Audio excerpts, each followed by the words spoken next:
ಹುಟ್ಟುವ ಕಡೆಯೊಂದು ಫಲ ಕೊಡು ಕಡೆಯೊಂದು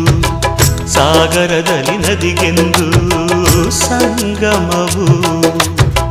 ತೌರಿನ ಮನೆಯುವುದು ಗಂಡನ ಮನೆಯೊಂದು ಹೆಣ್ಣಿಗೆ ಇದೆಯೆಂದು ಜೀವನವು ತಂದೆಯು ತಾಯಿಯು ಅಣ್ಣನು ತಂಗಿಯು ಎಲ್ಲ ದೂರವು ಹೊಸ ಮನೆ ಹೊಸ ಜನ ಹೊಸ ಹೊಸ ಬಂಧವು ಅಲ್ಲೇ ಸಂತೋಷವು ಮನೆಯ ದೀಪವು ಬಾಳ ಸಂಗೀತವು ಮನ ಮೆಚ್ಚಿದ ಮಡದಿಯು ಸಿಕ್ಕಿದ ವೇಳೆ ಸ್ವರ್ಗ ಸಂಸಾರವು ಕನ್ನಡ ನಾಡಿನ ಜೀವನದಿ ಈ ಕಾವೇರಿ ಜೀವನದಿ ಈ ಕಾವೇರಿ ಅನ್ನವ ನೀಡುವ ದೇವನದಿ ಈ